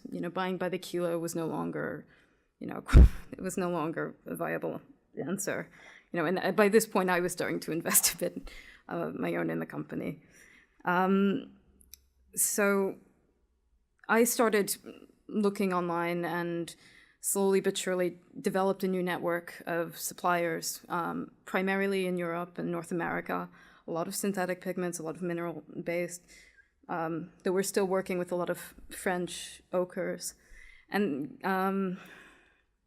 that not only that, they were people who were making pigments to a quality that suited us, but they exposed us to, they got us in the loop about certain market trends, and they exposed us to things that we didn't know of. And what was nice was a lot of these companies were more specialized in their more specialized. And when they were just people that we could trust and who were sensitive to the fact that we were a small company buying what to them was really small quantities of pigments, 25 kilos versus, by the ton. But also they came to know that despite that, we were interested in trying anything and everything.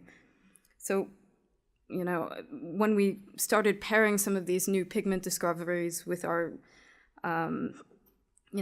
ever-improving craftsmanship, because especially with the pure pigments, the texture, the consistency of the paste that we handle can vary greatly and it could be really difficult to just roll things into cylinders.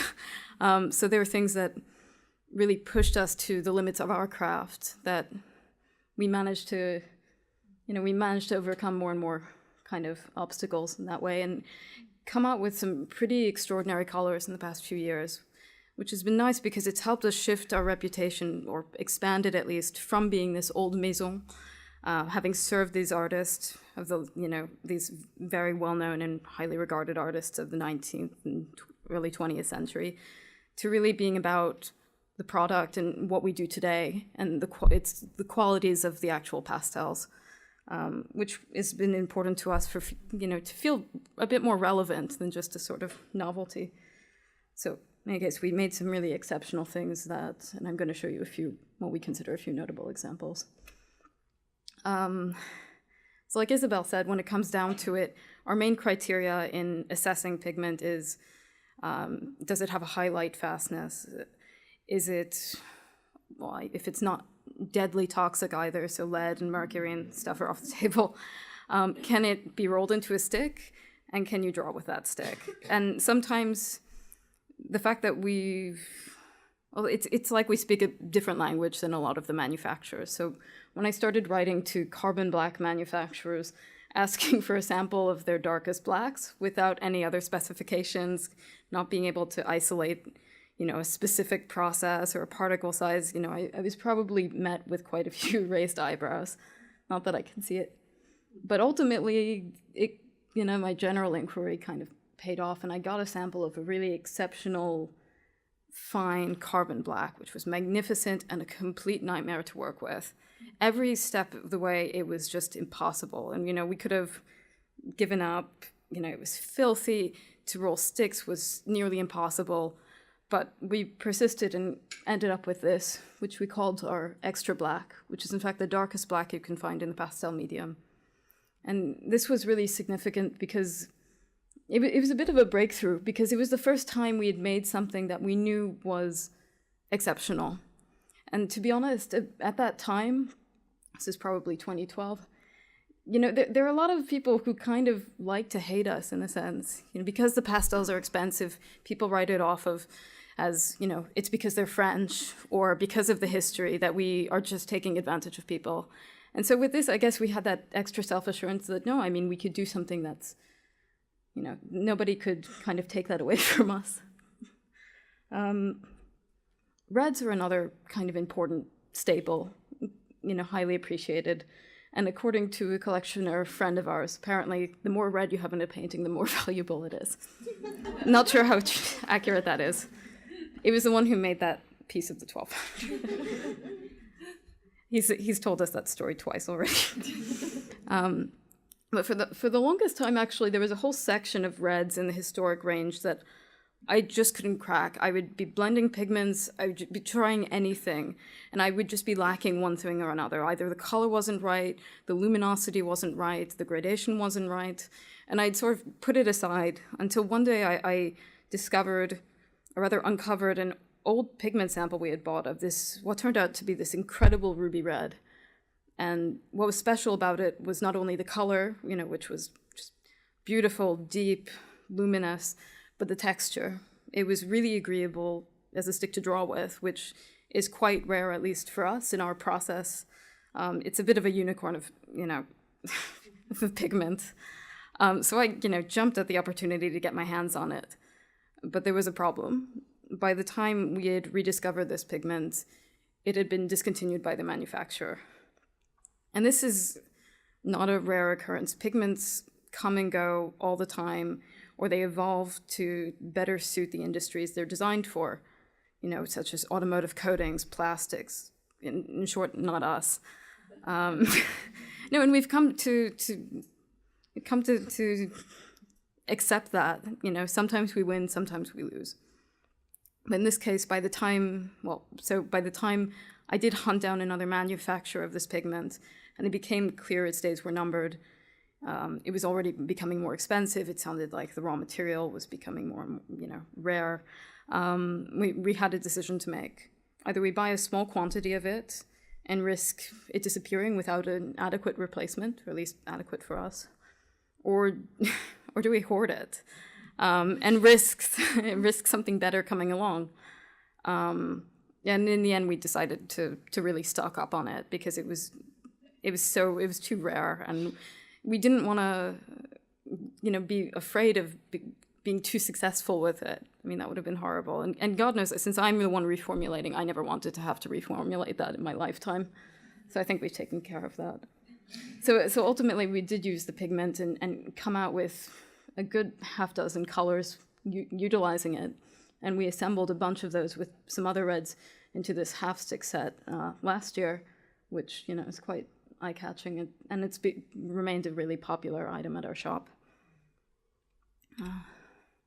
So sometimes we make colors based on requests from artists.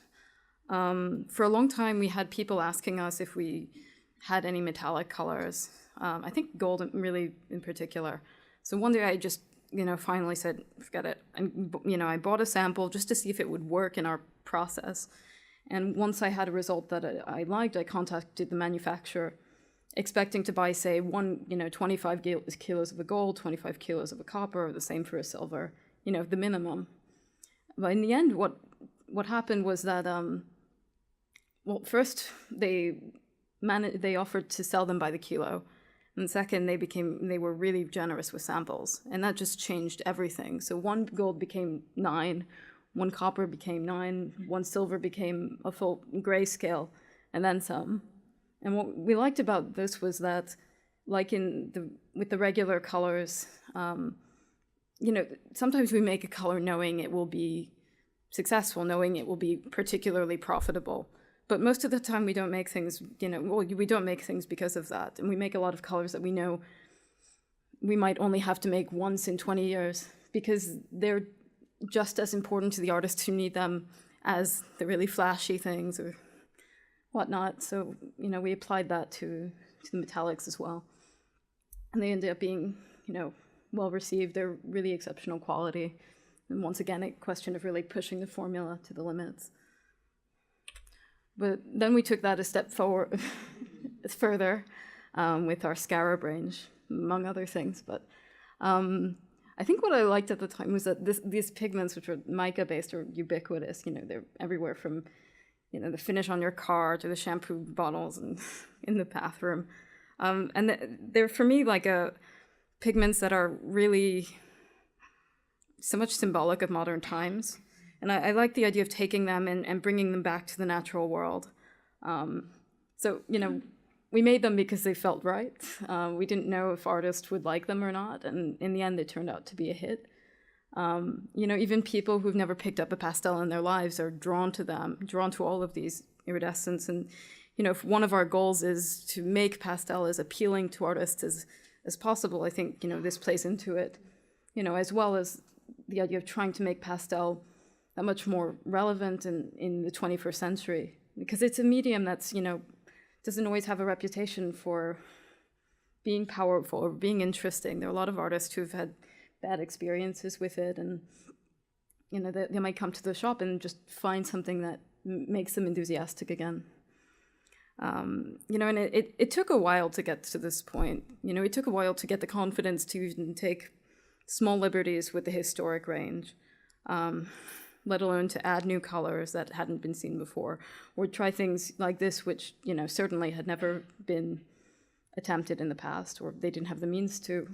But we came to realize that these experimenting with modern day materials, responding to the artists of today, you know, and serving them, but also trying to inspire them too, has always really been at the heart of what La Maison du Pastel has been about.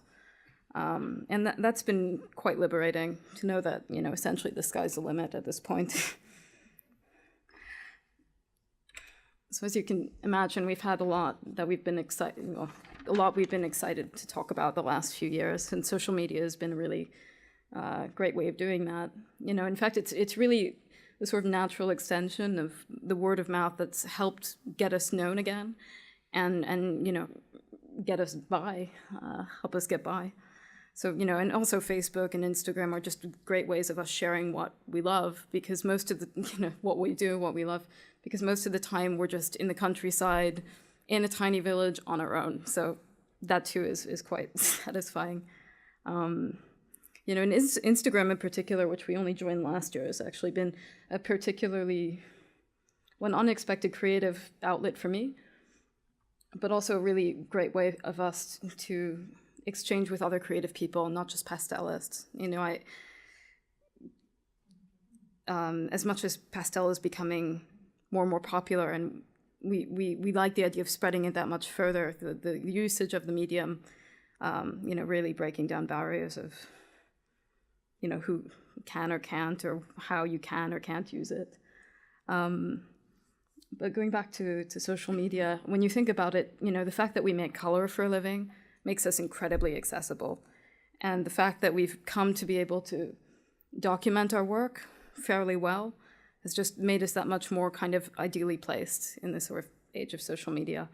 And although I'm spending more and more time maintaining a presence on these pages, you know, in a sense, it's paying off. We have more and more people coming to our shop, even, you know, on Thursdays, on Thursday afternoons, you know, who follow our Facebook, who follow our Instagram, and it's kind of wild. No, and it's great because we're spending fewer and fewer Thursdays on our own.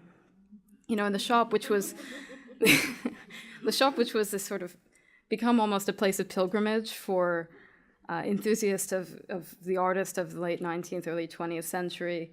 You know, it's also just become a place where people have a good time. I mean, of course, you can walk in the footsteps of these great artists. All the furniture is, you know, from the mid 1800s. The whole, it's a whole experience of being served, you know, almost like tea, and that hasn't changed at all since the time of Henri Roche. So whether people are there, you know, just to see the place, or to see the colors, or to even to buy the colors, you know, we just want to give them a nice experience. And people, yeah, we talk with people, we take our time. So it's become more and more enjoyable for everyone. And so when we finally came out with an online shop, you know, we hope to give it apply to it some of the sensibility of our social media pages. We wanted it to be attractive, but we also wanted people to have a nice experience with it. So we wanted to make it quite user-friendly. So besides all of the sort of, you know, obvious advantages of having an online shop, you know, facilitating transactions and so forth, what's been good for us is that we can update our products in real time. So whenever we make a new color, a new product, a new set, that can go on instantly. But it's also given us a platform to show things that we normally don't have the opportunity to show and to sell, such as a selection of antique art materials from the late 19th, early 20th century that are currently in our archive/attic. And so like the extra sales from that and from the shop in general have been really essential as we are planning on embarking on a full-scale renovation of our atelier in the coming months. And so what will that will bring us, besides sort of extra comfort, it will give us better conditions to preserve the pastels we make. It will give us better conditions to preserve the archive we've inherited, and it will allow us the space to expand our activity into things such as this, which is a part of the antique, an old range of semi-hard pastels, which are similar to our soft ones that we make today, except they're a bit firmer and a bit longer and really great for portrait work and details. And what's been particularly motivating about this project is that despite all of the new pastels to come onto the market in the past few decades, the few artists who have tried these pastels, and there's certainly one in the room, have told us that they would be a welcome addition. So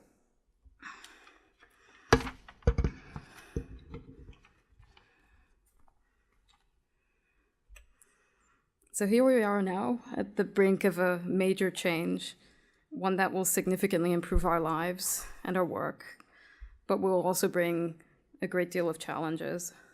And reflecting on the history of La Maison de Pastel and even everything that we've gone through in the past 18 years, it's clear that these aren't the first and they won't be the last. However, we're really optimistic looking ahead. Because even if we don't know what tomorrow brings for us, for the pastel medium, or even for the world, and God knows what's going to happen at this point,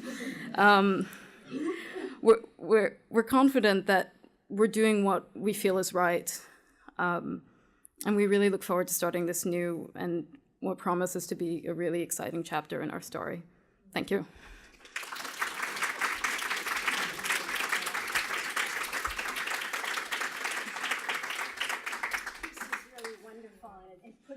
The role of the artist Carmen into the context, what you're doing, into the context of what Carmen meant and like in history.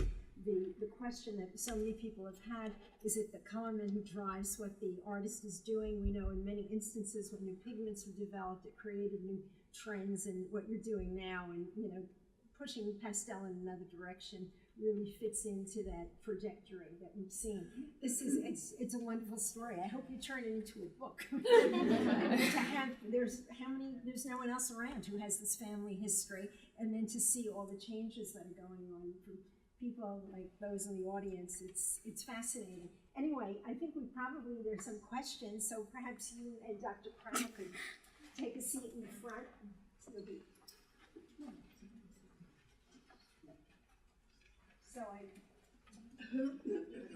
there are questions?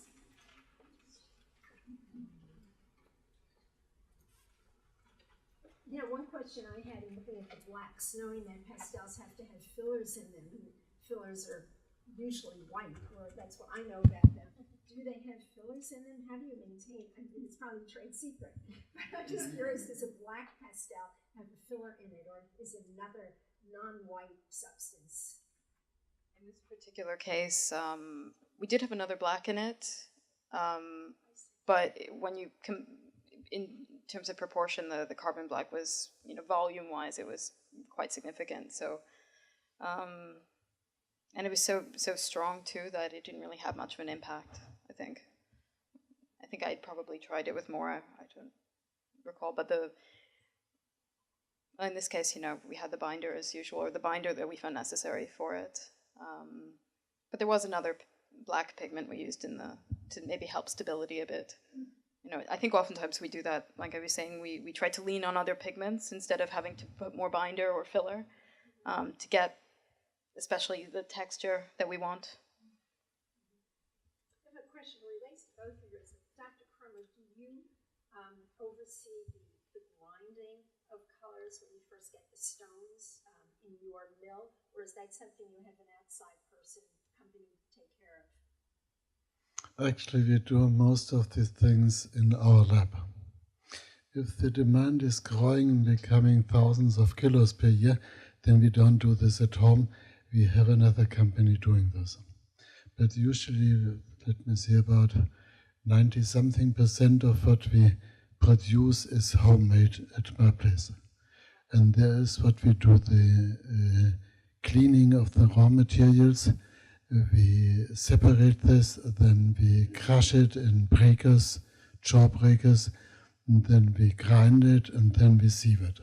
And do you experiment with the degree of grinding that you have to do? I know there's some colors that become less intense with more grinding, so if you're dealing with a new source of stone. That is, especially with the earth colors, that is not much a subject. But with the precious stones like azurite or malachite, and these things what you can polish and might be transparent, there the particle size is very much important. And the more even the particle distribution, the better the color is in the end. That is where we take a big deal to make these things reasonable from the efforts to produce on the one side and make them the most brilliant what is possible. And when you get your colors, do you get them already purified? I noticed on the table there were pigments from Kremer. So based on what you're saying, they're ready to go. Ready to go. Is that what you usually do, or do you ever go to exotic sources with certain things? I know we Do you want me to answer? No, we essentially buy the pigments already ground. We only put our paste through our grinder, just more for an homogenization, to make it homogeneous and but we don't really grind in the sense of getting the particle size down. It's more. So you've already. Yes, we purchase material that's already there. Well, I mean, most of the pigments we use are those used in the mainstream art market. We don't tend to use really exotic or precious in the sense of stone or plant-based. Do you have to modify the binder depending upon the pigment, or you tend to use a universal binder? Things might vary according to the pigments used. Might. You have a lot of the trays and the grinders and the 40s. Do you work with other craftspeople to maintain that side of your business? Yes, actually we had to renew the stones of our grinder 2 years ago, I think, and we were wondering how to have that done, and we had started to ask people around whether they knew somebody who had the experience to be doing that, and we discovered sort of by chance a craftsman who ends up being the last man in France doing what he does. Well, at least in the old style. In the old style, yeah. So we were lucky there. You bought 2 sets. Absolutely, yeah. Reminds me of people who thatch roofs. Many of them are either. Oh yeah, well the thing is we're designated as one of these entreprises de patrimoine vivant, like I don't know how to translate that, but it's like a grouping of people who are considered doing quality or historically important crafts. So it's like through that as well that we kind of get exposed to people who thatch roofs or cut stone in traditional way and stuff like that. So. Isabelle and Margaret, could you talk a little bit more about the intuitive aspect of perhaps first conceiving of a range of colors to make, and then the intuitive element of gradating the colors? I know you said you had a recipe for the whites and the pure color, but the tints and shades, there's an element of intuition there. And does that also apply to initially conceiving of a range of colors that you wanted to make? Well, like nowadays, it's becoming almost easier to kind of decide on the colors we need to make. The more we make, the more we see where there are things missing. Mm-hmm. Sometimes when we've had artists ask us to make custom colors, especially if it's based on something they find in a watercolor range or in another pastel range, it brings our attention to the fact that, oh, we're missing something. So right now we're doing a lot of that sort of gap filling where we realize we try and catch before the artists do the colors that could be missing. You know, if there's,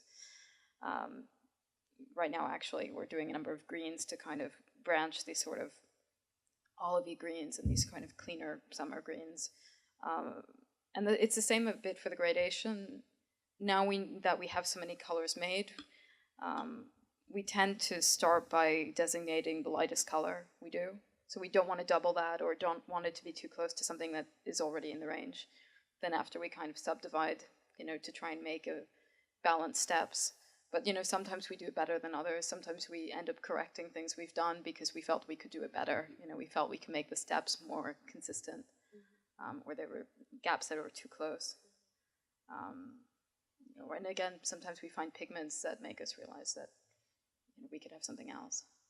Because I've imagined you walking through the field and seeing a leaf of a particular color, and you say, "Oh, I have to make that color," and you bring it back to the atelier. Oh, there were a lot of times where we would walk through gardens, like the Jardin des Plantes, and go, "Shit, we don't have that blue violet. We don't have that red violet. We don't have that." You know, it's to make us. We've been filling the violets, blue violets, and red violets a lot in the last 2 years. But 3 years ago, every time we were walking through that garden, we were just going, "Oh no, my God, we don't have that. We don't have that. We don't have that." So yeah. But indeed, we're you know, we made one cross that was inspired by leaves, and we have another one that's going to be inspired by another kind of transition of the leaves from green to violet, as you might have seen. So it's inspired by nature. A lot is inspired by nature. That stays, you know, the heart of it, and each range has a name actually associated with it, and many of those names are inspired by different territories or bodies of water or flowers or, you know, other plants. So Margaret and Isabelle, I'm wondering, do you experience what Mr. Kremer was describing with the difficulty exporting any pastels that have certain pigments in them that are now not allowed outside of the EU or in different countries? We don't have too much problem. The most problems we've had in the past was to importing things into the United States because things need to be labeled with an ASTM label. So we had to go through the process of having our pastels accredited. I think it was in 2009 or 2010. And actually our vendor in the US had to stop selling them for, I think it was 8 or 9 months, because he was afraid of, if ever he had somebody file a claim against him, that he would be in trouble. And who accredits them? Sorry. You have different organizations that can do that. They're doctors, they're scientists who are approved to do that. So we essentially have to go through the process every 5 years. I just have a question for Dr. Kremer. since your business is so different, doesn't seem to be a little bit of this and just getting the right feel. Do you have to analyze all the things that you bring in and make sure the constituents are of a certain quality? Are there many more demands placed on you for something that can be clearly defined and repeated and so forth? That is like two questions somehow. The one thing is we need to have an independent lab doing tests on the materials we produce, and then this lab decides on what sort of labeling they want to have. The other thing is we are not requested to do the consistency tests, that we guarantee that this tone is the same as it was 5 years ago. But we need to, as well as you do, to have a repeated testing throughout the time. That's going on, and they want to see this again, and then they decide to have new rules about this, and then it comes up with some different labeling. The quality what we do is on the watercolors we produce. There we do quality tests. My question was, is there something that you've read about in supply driving you cannot find, or you're still searching for?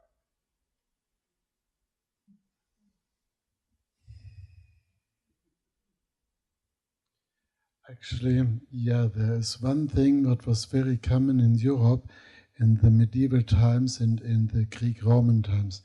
It was an insect looking like the cochineal from the Middle Americas, from Oaxaca, but it was from the coasts of the Mediterranean Sea and a little bit east into today Turkey.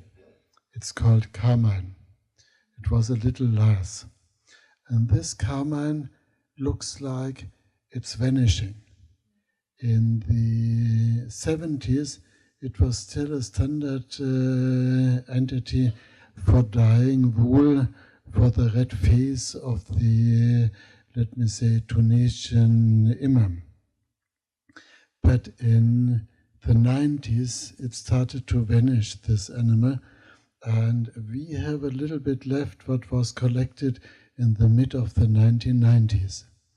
And the last living animal I've seen was in the mountains in Turkey about 5 years ago. But there are still single animals available. Let me say, if you go around and check for 2 hours and you see 50 species or something like this. But that's not enough to make kilos of that thing. That is something what is sort of dying out. Nobody knows why, but it is just vanishing. That is one of the colors we have a big difficulties to replace because it's a little bit different to the carmine what comes from the cochineal from Oaxaca in Mexico. What about something like Murex? Is that ever? Murex is no problem. You see, Murex brandaris is a standard staple of the Spanish, French kitchen, and you can buy it in any fish market. How many kilos you want? Certain types of shells. Yeah, that is this mollusks. It always comes across as one of, right, as so costly. The problem is you can buy as many kilos as you want and you can produce some grams out of that. And the price accordingly gets very much in, it is the most costly pigment what we have. We sell the pigment for 2,000 euros, and that is about 2,000, 3,000 something dollars probably per gram.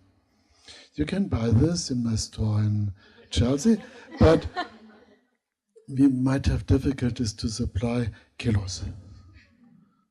You've added a tremendously beautiful line of green earths to your watercolors in the past 3 to 5 years. And I would love to hear about how you find these green earths? That is, you see, when you look, when you're traveling and when you look at the old books and then you come to some 3 or 4 green earths. And then you have that, and then it happens that a Russian mineral dealer says, oh, that is the guy I could sell my green stuff from Omsk. And I say, okay, how much? And we buy some 500 kilos of this green earth from Omsk. And there's another Russian one from the Baltics, and he brings in another green earth. And if you do this more often, you can get more greens. That is, it is not easy. You see, you need to test this, and you need to have the means to buy these huge amounts of pigments. But in the end, I think it's the one chance to have that. 2 years later on, that is not available. And then you do it, and you add to your assortment, and that's going on for a while. And perhaps, as it happened before, this earth is not available anymore after 20 or something years. So, Enjoy it while you can. yeah, we enjoy what we have, and we recommend if you need something urgently for your work, and then you should at least look for a stock of the next 2 years. Something like this to be prepared if we cannot supply anymore. That might happen with quite some things. Can you tell us what you're most proud of? What my most? What I'm most proud of? Actually, to have a family what I'm well with, and my son wanted to come with me to do this business. That is probably on these last 40 years the most prominent achievement. And to work with my wife, what do since nearly 50 years now, and we have a steady going on. And that stability brought it that my business is doing nicely, and now we have about 50 people working.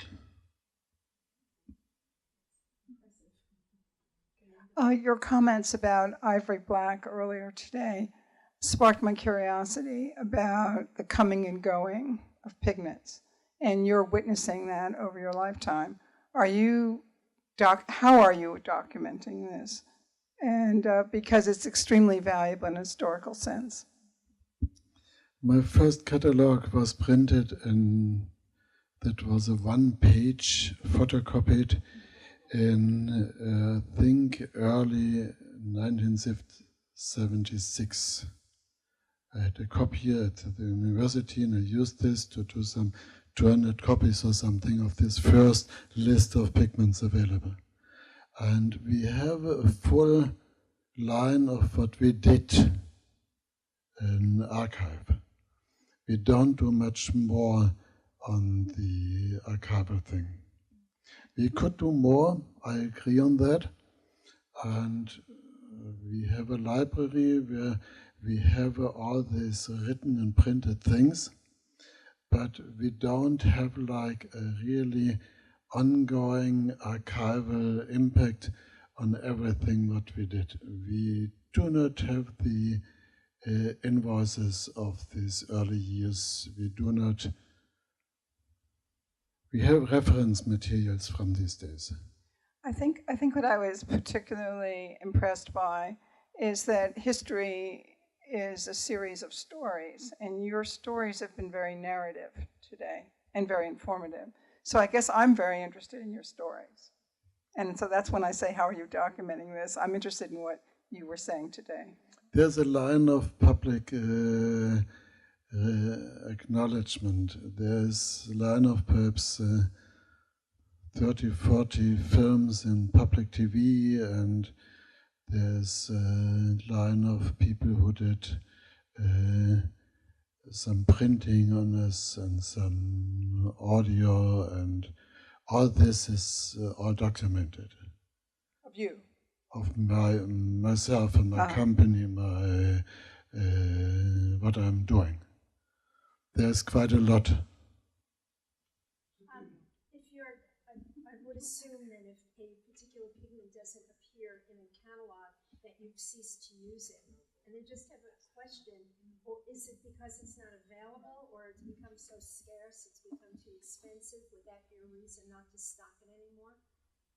Usually the single cause is that we are not able to offer it anymore. Either because it's discontinued and we cannot come up with high complicated modern chemistry. I can do simple historic chemistry in my lab, but I cannot do things like Dupont or Bayer or companies like this. That is the one thing, if these companies discontinue, it's gone. And the other thing is, even if the Chinese produce it more and it's illegal, we cannot offer.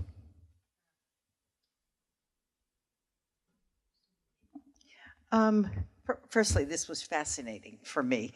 Marjorie put me on the list to be able to come. I'm not a conservator, I'm a practicing artist, and I had been in the store here in New York, and my specialty is silver point, so I own what metal brushes, and I bought your overpriced silver point tool because I collect everything silver point. But I wanted to know whether there's any samples here of the pastel, because it's not a medium that I use, but it is supposed to be a very good ground to use for silver point. I've only tested it once. Did you bring any? Can I come talk can to I us touch after. it? Can I see what it is? Come talk to us after the. Perfect. Anyway, thank you. Thank you both. It was really, really interesting. No, to look. We don't use them for workshop, we only use them for testing. It's on display, but we're not giving them. No, but we talk to us after. We can organize something for you to try them. Are there any more questions right now? Oh, yes. This really has been extraordinary. Thank you. I'd just like to ask, do you ever get the time or the opportunity to see the artist's works that use your products?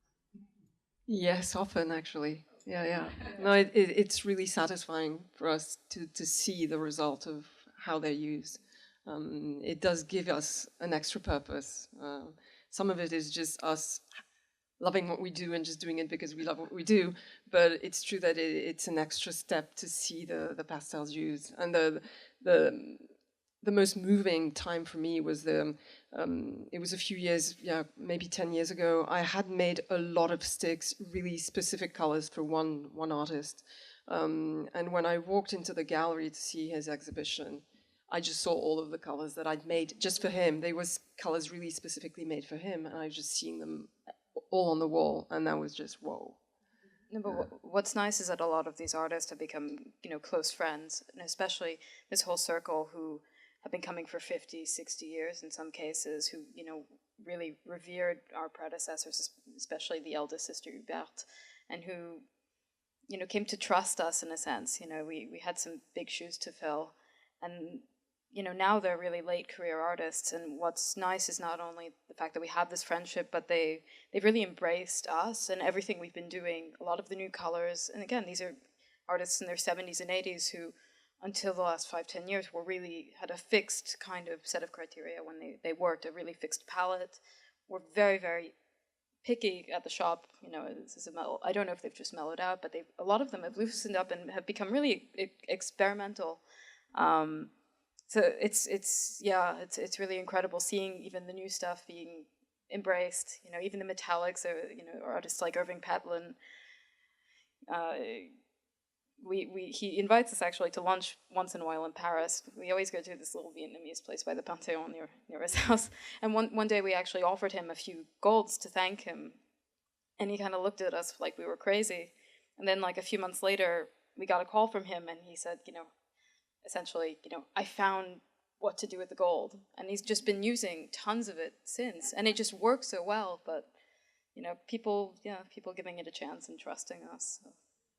Well, I think this has been wonderful. It really has shown the importance of the colorman to the artist. And as I said before, the ongoing tradition.